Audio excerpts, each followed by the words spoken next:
technology will also create a lot of successful people, interesting careers. But honestly, every technological revolution is going to create a lot of social problems. And my view is the first technology revolution caused the First World War. Second technology revolution caused the Second World War. Now we're on the third. So what is going to happen? People worry about artificial intelligence. People worry about robots. People worry about computer and data and privacy and securities. People start to worry. But whether you worry, it will come. You don't worry, it comes. So the thing is how you change yourself.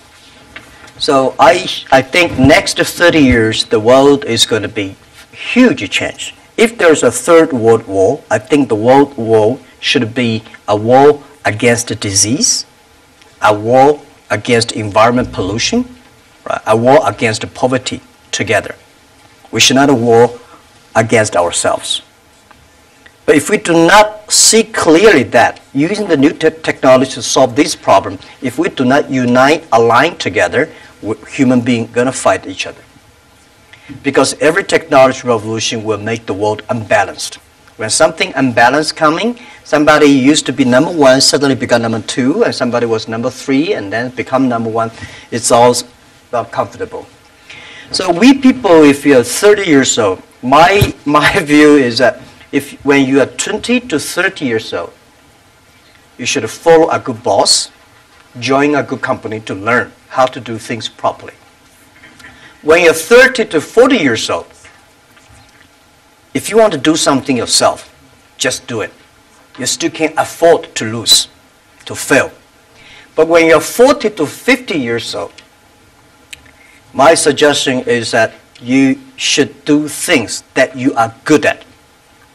Right? And not do things that, oh, that's very interesting, I want to try something new. It's a bit dangerous more. When you're 50 to 60 years old, spending time training and developing young people, the next generation. When you're over 60 years old, better stay with your grandchildren. But this is normally general like that. Not everybody will like, but most of the people will like that.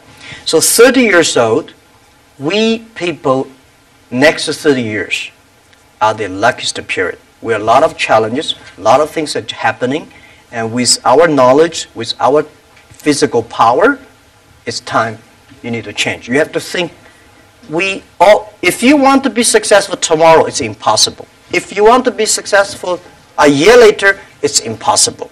But if you want to win 10 years later, you have a chance. That is what I think. Wonderful. And moving on to a topic which is kind of impossible to ignore after 2017. So a third of all the people in leadership positions in Alibaba are women. But the picture elsewhere is a bit more bleak. And a friend of mine recently said something that has really stayed with me. Women are tired of empowerment programs and we want power. In 2016, venture capitalists invested $58.2 billion in male-founded companies, while women received just $1.46 billion. And as 2017 showed, it was a year of sexual harassment scandals, the gender pay gap still exists, and unfortunately, the list does go on. So how do you think we can move beyond tokenistic gestures towards genuine gender equality? Yeah, that is very interesting. A few years, like 4 years ago, there is a journalist came to our company, and when he leaves, he asked me a question, why are there so many women in your company? And I never realized we have so many women in our company. I said, anything wrong? Today, we have 49%, close 49% of the employees of our company are women. That's a lot for a high-tech company. It's not on purpose we hire women. We think they are great in helping us to grow. Alibaba is an e-commerce company. E-commerce is a service industry. To serve people better, you should have a service heart. We find that women doing much better jobs than men.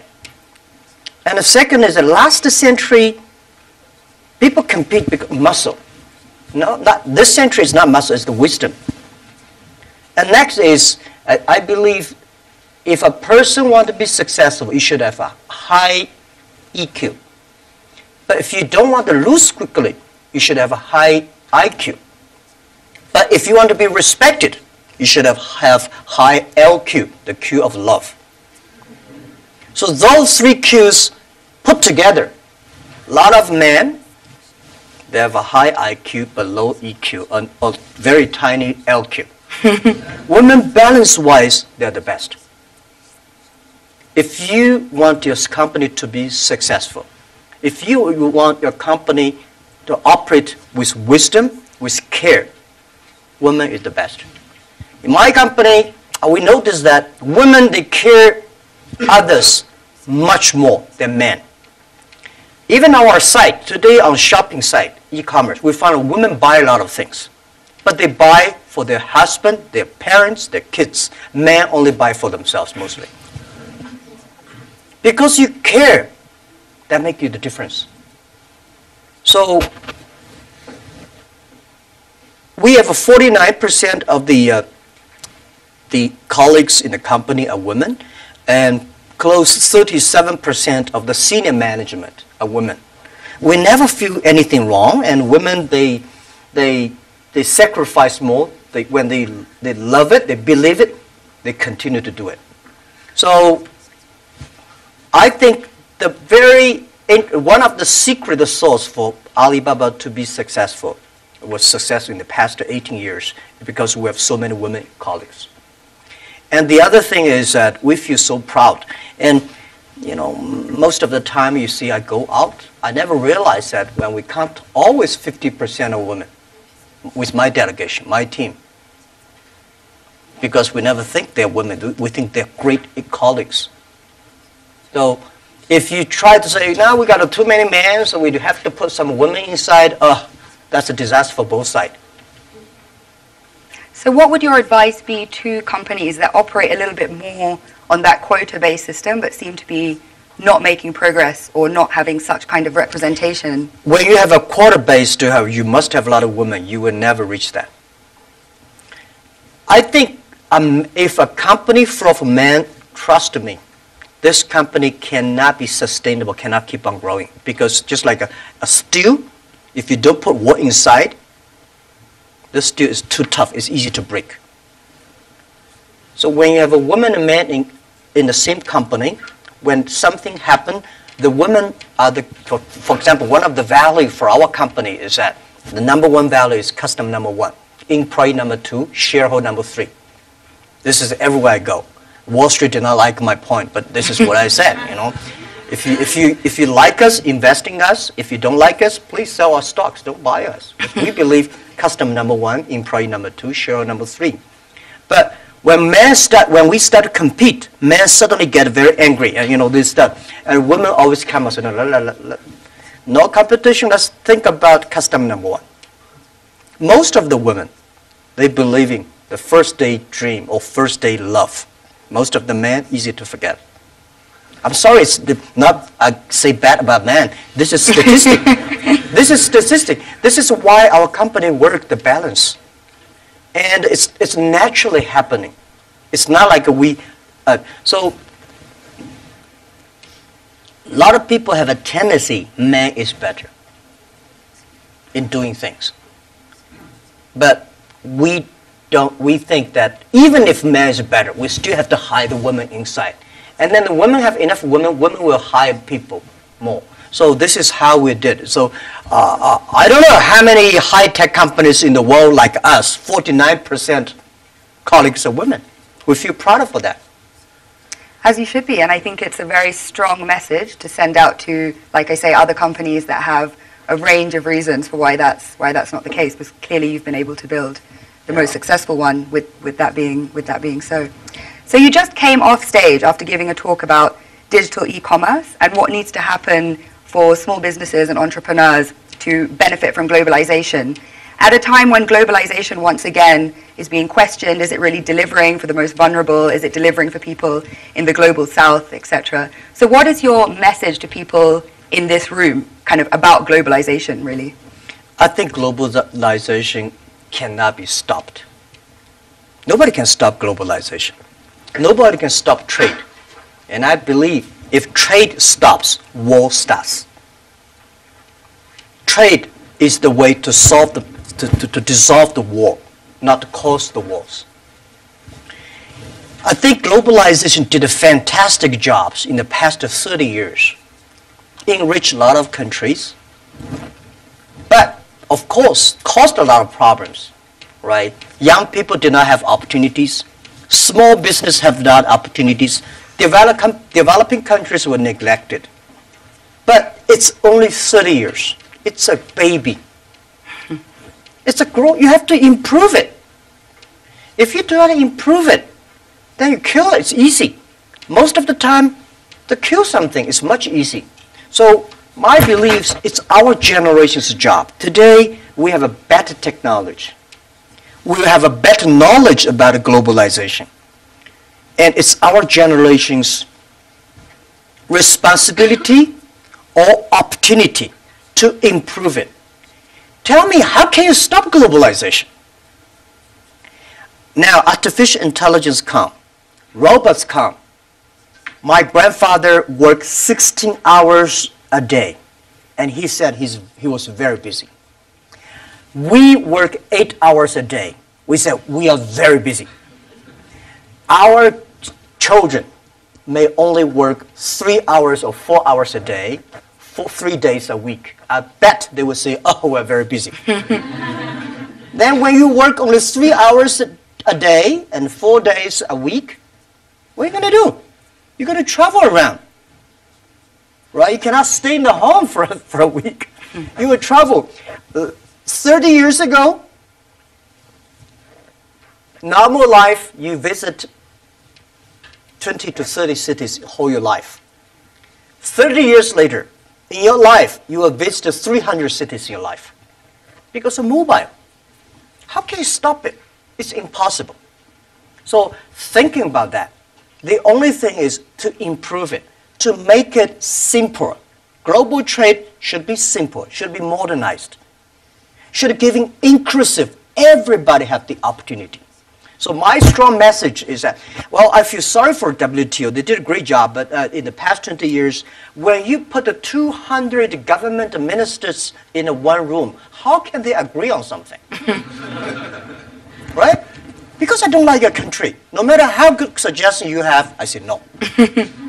But business people, even if we put 200 business people in one room, we will surely agree on something. And this is what I believe. The next generation of globalization should be inclusive, should create opportunities for young people to get involved.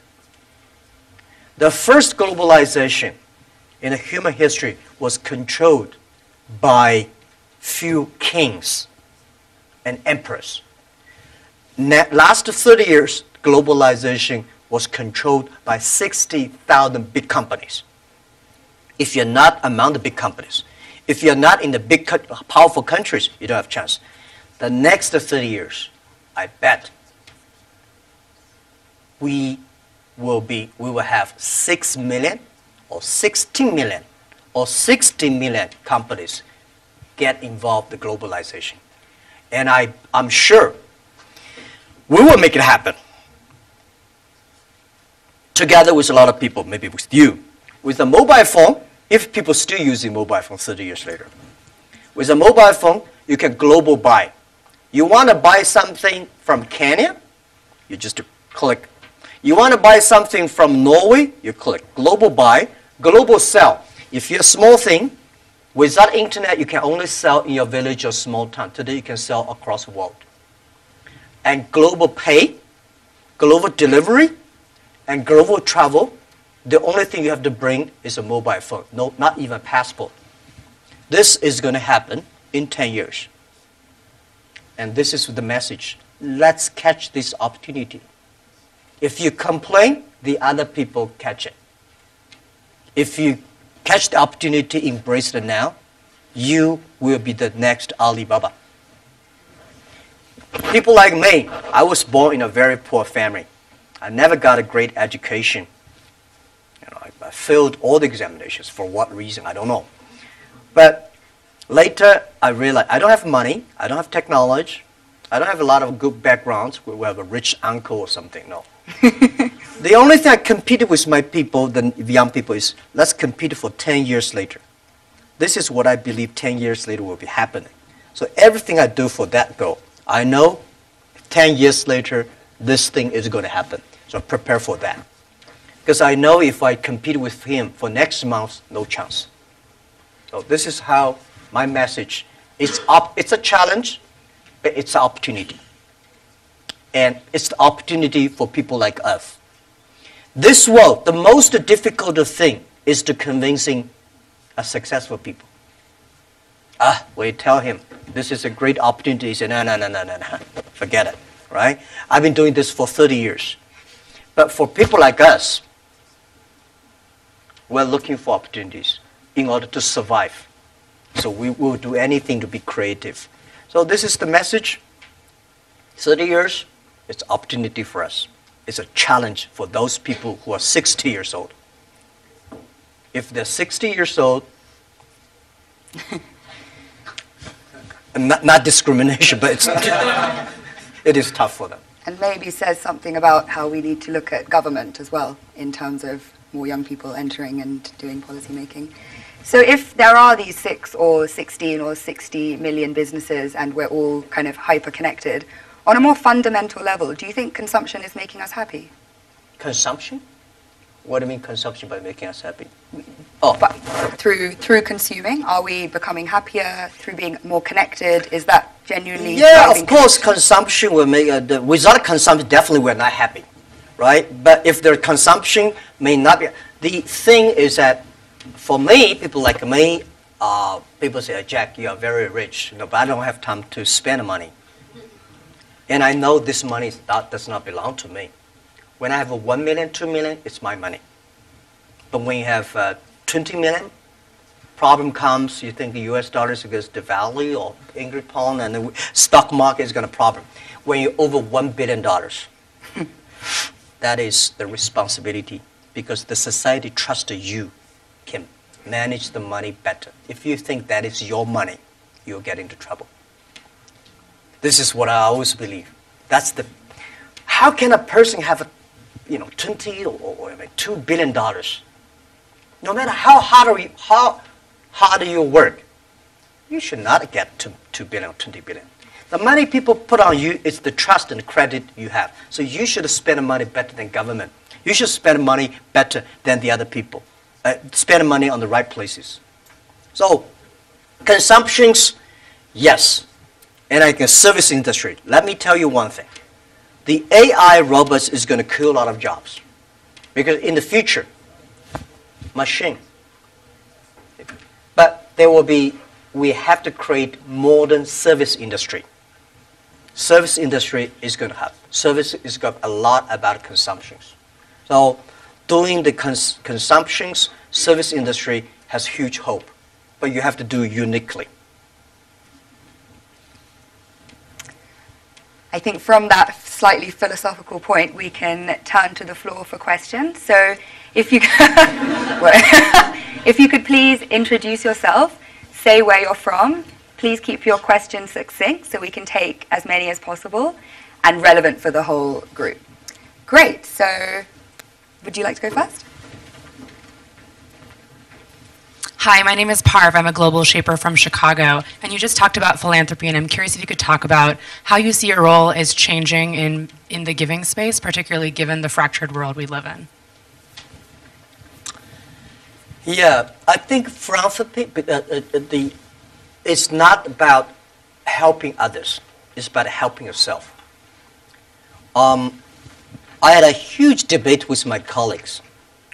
Several years ago, there was a big earthquake in China. And there was a big earthquake in Japan. So we donated I forgot the exact, like $20,000 to Japan, $10, $15 to China.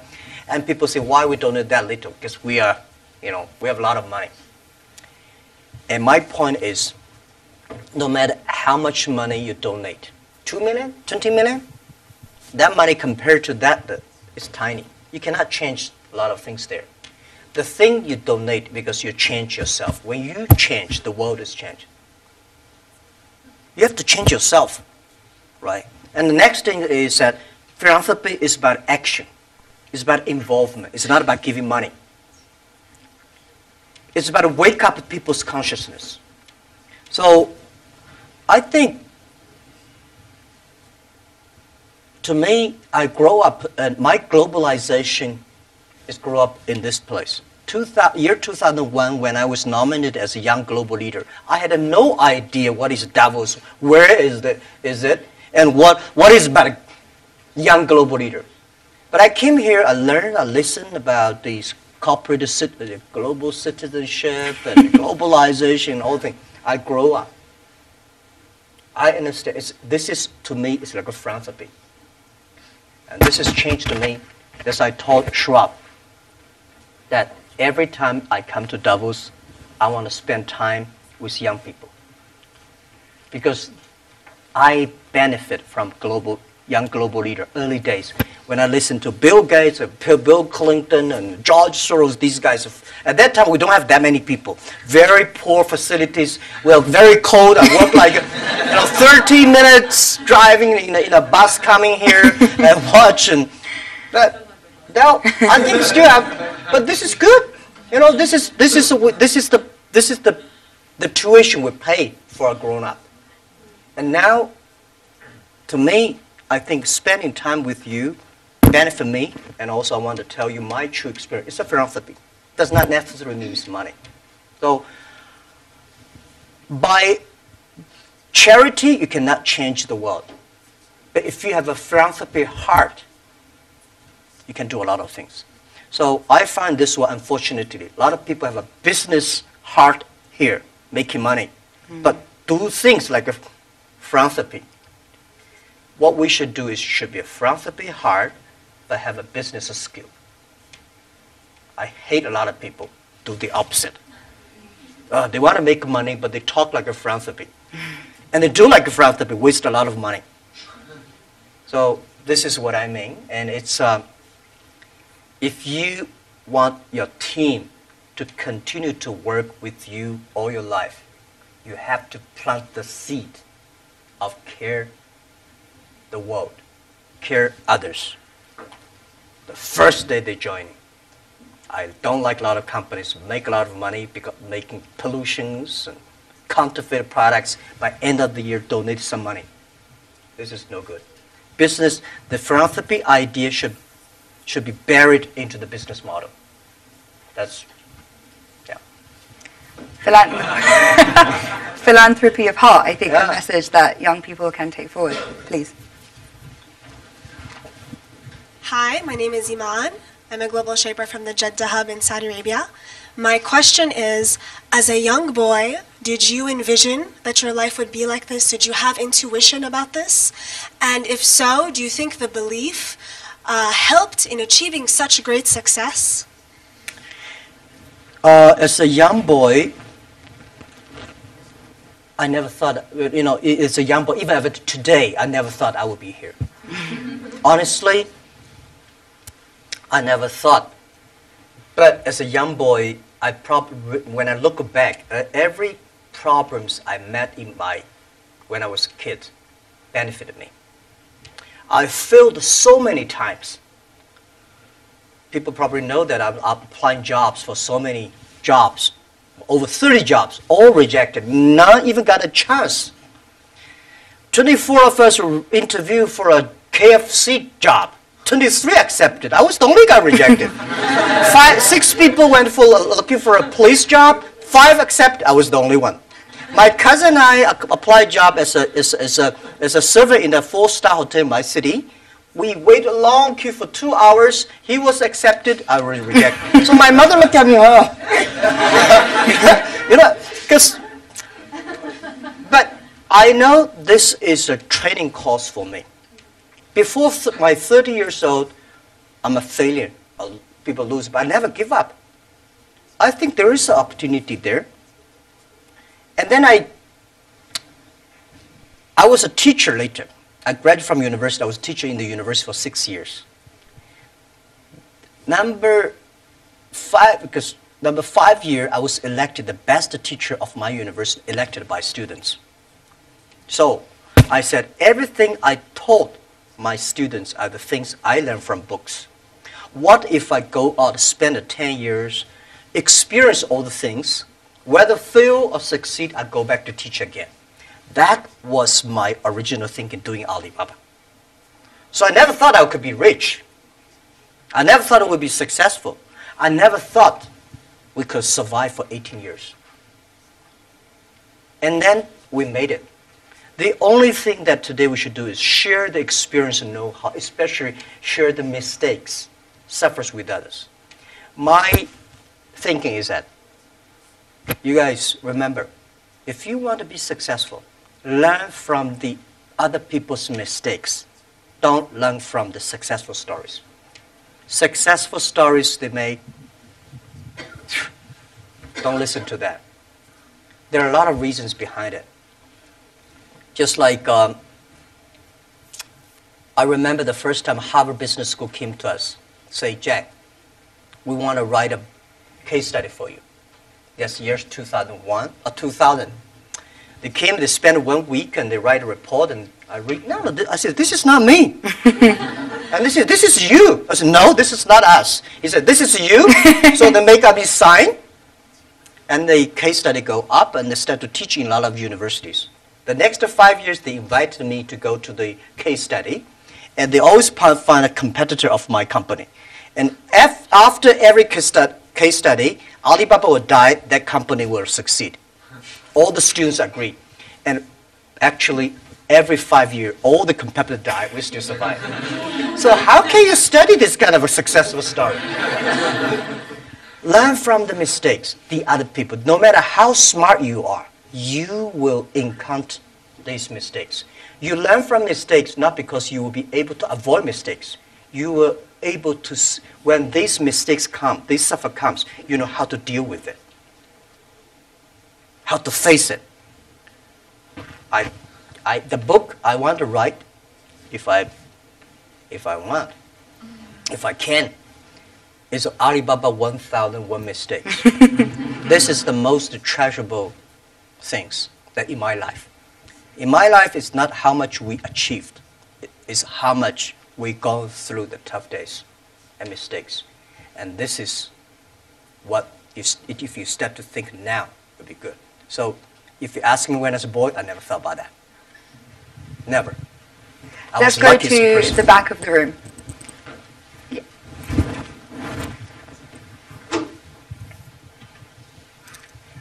Fan Lin, YGL from Shanghai. I know that you recently spent 100 billion RMB in deep tech research. I just wonder how you think of the future of deep tech and how that's going to influence humanity and creativity. Yeah. Thank you.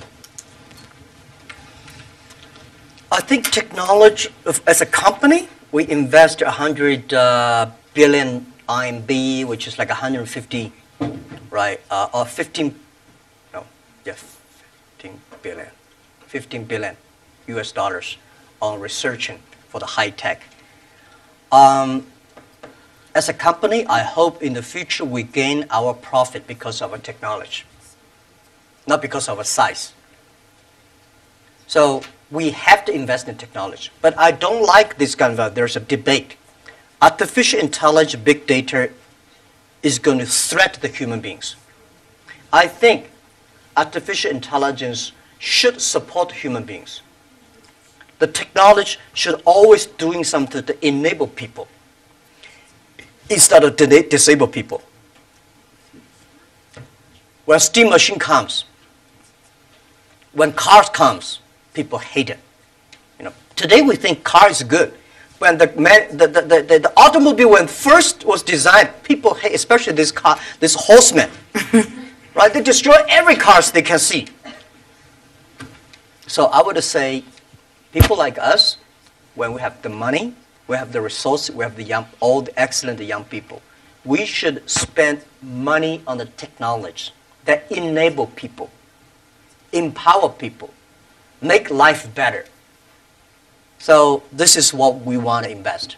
And I think artificial intelligence no matter how artificial intelligence is good, human being in the future compete with the machine on knowledge, you don't have chance.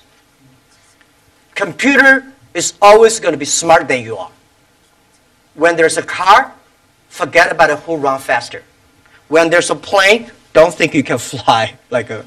When there's a computer, you know, computer is always smarter than you are. They never forget. They remember everything. They never get angry. They calculate faster. But computer can never be as wise as a man. What's the difference between smart and wisdom?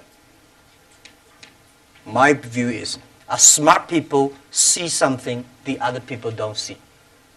A wise people see something he pretend he did not see it. A smart people know what he want. A wise people know what he doesn't want. A wisdom, the person with wisdom knows, only you know I don't want this. Then you know what do you want. So I think this is the money we invest to support human beings, not supporting Alibaba. This lab is open to the whole world. It's not supporting Alibaba at all. Yeah. Wonderful. So hi, I'm Saad, Global Shaper from the Islamabad Hub. I really want to know what you think about leadership. Is it something that comes from the heart when it comes to decision making as a leader, or is it something that that you have to take, you have to think through your mind as well, or is it a bit of both? Like as a leader, when you make decisions, would you go with something that you really feel about from your heart, or would you try to have a mix of your mind and your heart when you make decisions? Yeah, I think it's a good question. I've been thinking about that. First, it's your nature instinct. There must have something that you different. Second is you need training.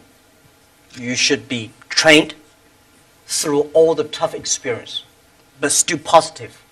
I found out some great leaders in the world. They are always positive. They never complain others, and never complain. And they look at the things in a different view, like normal people. So I think people in my company, at the beginning, they don't like me because I'll always think about 10 years, 5 years. And then after we're working together for 3 or 5 years, they find, you're right. Then we got the credit rating. And as a CEO, one of the jobs, when everybody's happy, you have to see the unhappy things. When everybody's unhappy, you have to see the happy things.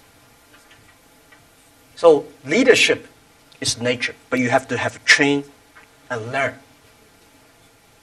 And I got my leadership upgraded in Davos. I see so many. Ali Enter Financing, how many people here know about Alipay? Thank you. Alipay's decision was made here. I was thinking about Alipay, but I was not there to launch Alipay because in China, if you do financing without license, you will be in jail at that time. So I went to the banks, can you help us do the e-commerce on transaction? No. No banks would accept it. So if there will be no Alipay, no financing, the e-commerce will go nowhere. So year 2004, I was here. Listen to a speech by 2 state leaders about leadership. And this guy said, leadership is about responsibility. You believe it, but the people don't believe it. But if you think it's so critical, you should pay any price to do it. So that day changed my mind, and I called back to my team, say, let's launch it within 1 month. If somebody has to go to the jail, I go to the jail. Who will be the second one follow me? If I go, you continue, and you go to the jail, you go continue. That was called the leadership determination. And year 2004, I made the decision here, I called it back. And now today the Alipay launched, and it's so big, over 800 million people today using Alipay globally. This is called Wonderful. Shall we take one from YGL to be fair? Any questions? Yeah, please. Hello, my name is Pablo from Costa Rica, YGL. And given your perspective of caring and being a trustee of all this, what do you do for self-care and also maybe within your company? Because earlier on, often you can cut through sleep or other things in a silly way, and you realize that if you plan for the long term, one also has to take personal care, be either mindfulness or prioritizing better. And how are you doing this, and how do you promote that in your company? Well, I'm lucky that I have 18 co-founders, and most of them are my students. When in my apartment, I told them my dream, my mission, and we videotape. Funny thing is that when Alibaba launched for the first day, I said, let's videotape everything. Every important meetings that we join together. The purpose is that someday, if we fail, we give the videos to the people to research why we fail. If we succeed, give the videos to the other people. So we have almost a whole house of videotapes. So the first videotape, I speak for 2 hours, and those guys look at me, okay, so that's what you want to do? I said, yeah, this is what I want to do. I was the first, I know nothing about technology. I know nothing about management. I know nothing about, but the only thing is that you don't have to know a lot of things. You have to find the people who are smarter than you are. My first way is always find people who knowledge on computer smarter than I am. Accounting, smarter than. For so many years, I always try to find the people smarter than I am. And when you find so many smart people, my job is to making sure the smart people can work it together. And then if smart people can work it together, it's easier. The vision they will believe. Because if stupid people can work it together easily, smart people can never work together. But stupid people work it together easily, they don't believe the vision. The people who believe the vision, but they don't work together. So very important is finding smart people, and my job is 2 things. Making sure they work together. So the culture is important. Long term is you should be ideal with great, strong vision leader, but you should also have to survive today. If you don't survive today, you're gone. So the best way to promote your company is not you, it's not me as the CEO. The best way is your product, your services, your employees. The best product of your company is your employee. So I spent a lot of time, early days. For the first 2,000 employees of Alibaba, I speak everybody for 1 or 2 hours when they're joining. I said, I will never promise you will be rich. I never promise you will be promoted. But I promise you'll suffer.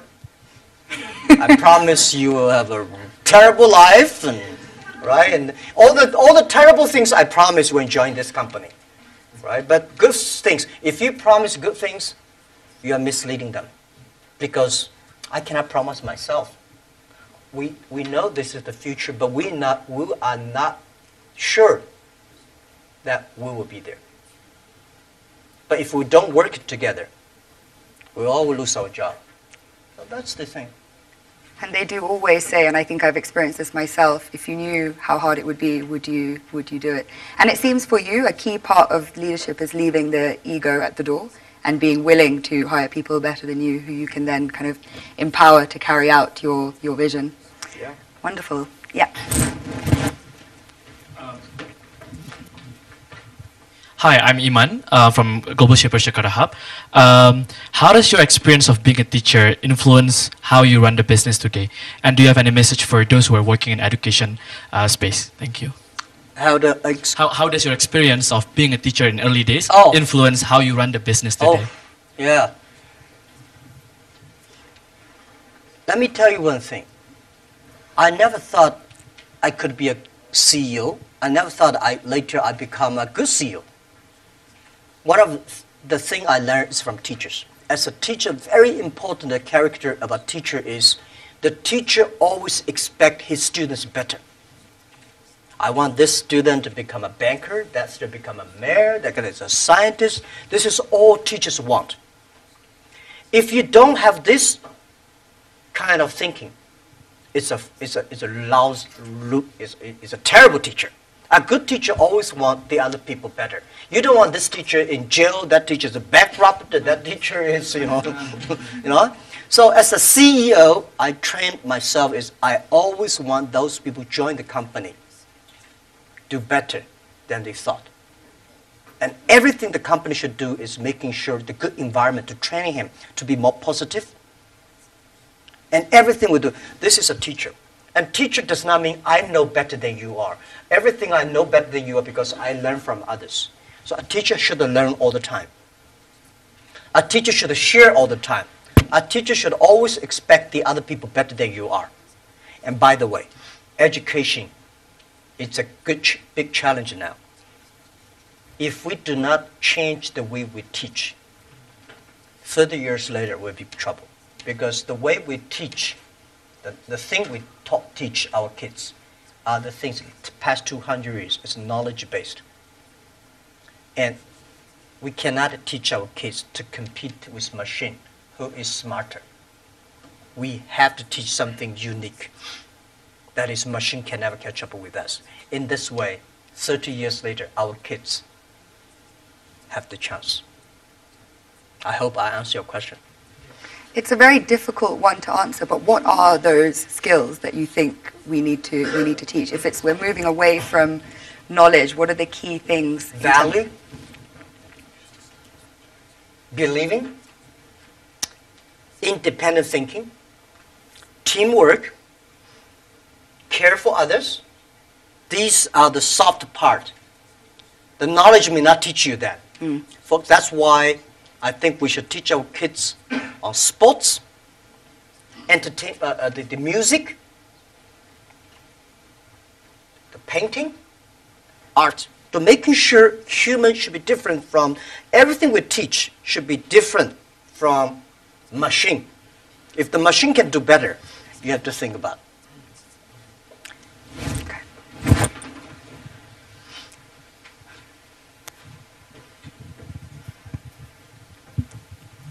Hi, this is Hashim Al-Musawi from Manam Hub, Bahrain. Talking about education and the Fourth Industrial Revolution, we have been talking about people losing their jobs or they are not qualified enough with the skills needed. What are you doing for the people within your company to get up to date, to get continuous learning, to know what's the technologies needed for the future? Thank you. Okay, luckily I don't have to do a lot of these kind of things in my company because we are fighting every day for the future. We know if we do not work hard, Facebook or Google and Amazon, all these are going to do better, right? So this is why we are globalized. It's a competition globalized, but we know that it's not about technology competition. All the people today, not like 18 founders, we only have 2.5 people are engineers. Today we have more than 25,000 engineers. They are all smart people. They do much better job than the 18 years ago. But the only thing I want to making sure these people have a philanthropy heart. Because the data we have, the technology we have, if they do not have a great heart inside, we are going to make disaster for the world. Google, Facebook, Amazon, Alibaba, these companies, we are the luckiest company of this century. And we have the luck, if we're lucky, we have the responsibility that we should have a good heart to do something good. But on the other thing I want to say is about that making sure that everything you do is for the future. For example, you know about Singles Day? Singles Day, shopping day, November 11th is the day we created. Last year, that day, we sold 25 billion US dollars for one day. And for the first minute, over 70 to 80 million people rush inside to shop on the mobile phone. So you have to making sure the system is good enough. We have to finish 270,000 transactions per second. Can you imagine that? 270,000 transactions per second. If we do not have that kind of computing capability, the whole system will crash because we have several 100 million people waiting to pay the money. So this technology, we know why we do this for crazy for one day, because we want to test the technology. This technology should be inclusive, because we know today in China we create probably like 100 million package delivery. We believe a day. 5 years later, the whole world would deliver 1 billion packages per day. Think about what's the technology. Are we ready for that? So the singular's day is to testing this technology and to be inclusive. So making sure the market drives them, not the boss drives them.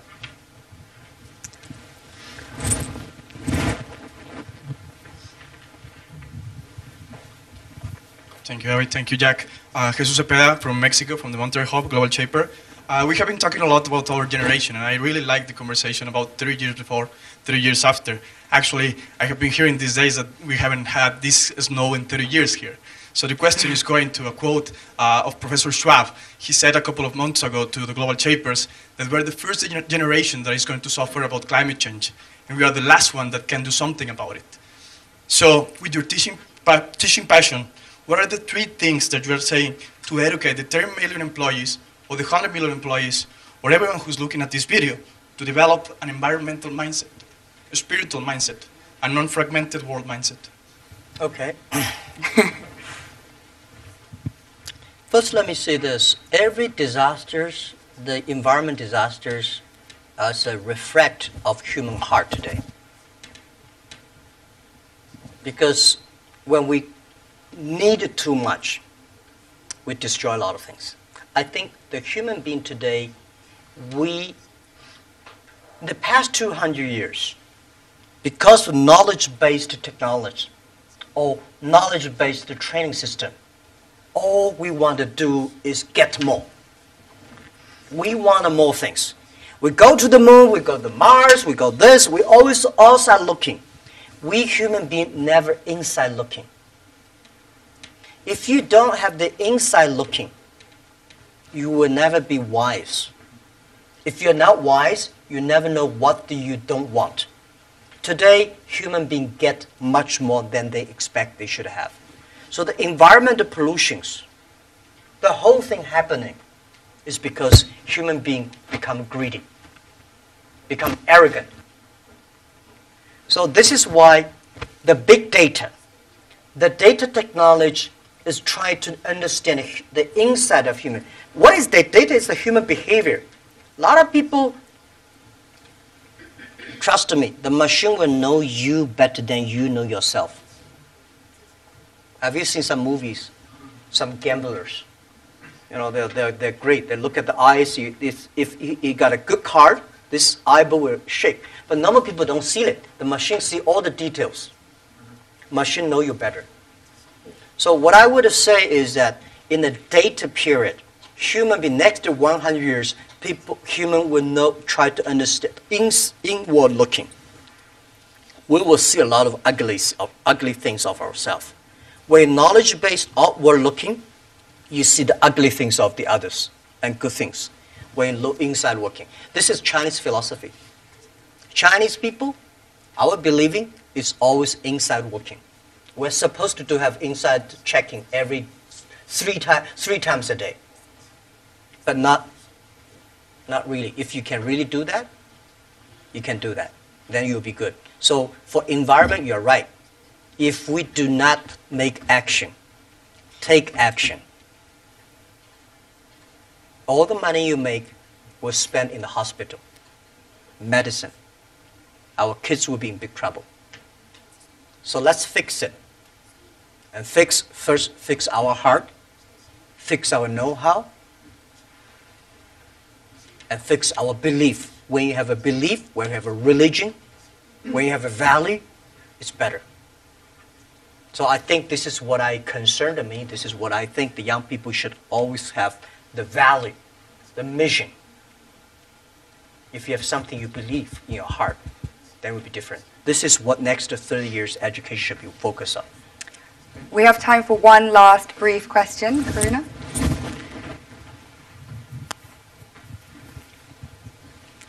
Thank you. This is Karuna from the Port Louis Hub, Mauritius.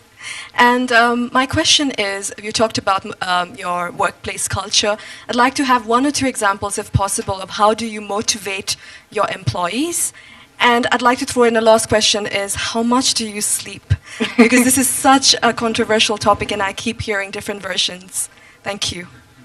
What about keep the different versions? Some people say you don't need sleep. I've heard CEOs sleep only 4 hours. Sorry, I've heard CEOs sleep only 3 to 4 hours, and whereas I've heard you need at least 8 hours. So yeah, I'm a bit divided, and I'd love to know your secret. Thank you. Yeah. How do I motivate, incentive or motivate my colleagues? You have to find the people that can mobilize themselves. It's impossible to encourage a negative person. So the people you hire, the people work together, they have to be, or you cannot, we have 65,000 employees now, you cannot hire all of them that positive, but at least the people work with me. My management, leadership, several areas, they have to be positive. They have to know to incentive the others, because I cannot incentive everybody. And making sure the culture. So I think it would be very painful for me to talk to my vice president, and he need to be incentivized and mobilized every time, right? This won't work. If he does not know how to incentivize or mobilize his people, it's better. I don't think he will be the vice president. He should be a good engineer, good designer, but not a good leader. A good leader should know how, but not by only money. Most of people incentivized or mobilized not because you give them a lot of money. You give them respect, trust, appreciation, and correct, heartful advice. When you come to my meetings, internal meetings, you will be shocked because we are not like a lot of the other Chinese company. The boss say everybody listen, take notes, and go down. We are like a war room. We make decisions based on whose voice is louder. Right? Early days, we fight and talk, and then making sure everybody speak up. Right. So this is also a way of mobilize and incentive. There are a lot of ways, and different people have a different way to send incentive. So this, how much time I sleep? Yeah, I have a problem. I mean, I sleep not very short, but not good, and I don't eat a lot. This is something that I was curious. I don't eat a lot. I'm a very picky on the food, and I don't know. Sometimes I would love to see what the things that make me work like that. But for sure, that if I suddenly give me 1 month's vacation, I'll collapse. I think there'll be something in my heart, maybe the mission. At the beginning, it's a mission of 18 people. Today, we have 65,000 people. They all believe the mission. So if I give up, I can give up my position, but I should not give up the mission. If I give up, everybody say, hey, no. So, and then especially today, Alibaba at this size, people continue to say, for this size, the growth rate will be tiny or down. So what's the 10, 20 years Alibaba will look like?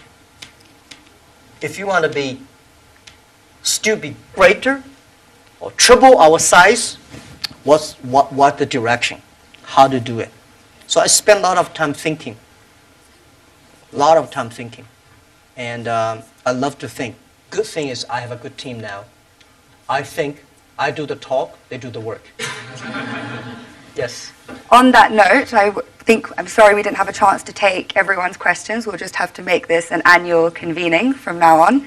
And I hope you can all join me in thanking Jack for his strong message of youth, inclusivity, particularly in the context of trade, and how we should all take time to look inside ourselves, cultivate our wiseness, because that's how we'll differentiate ourselves from machines. Thank you so much. Thank you.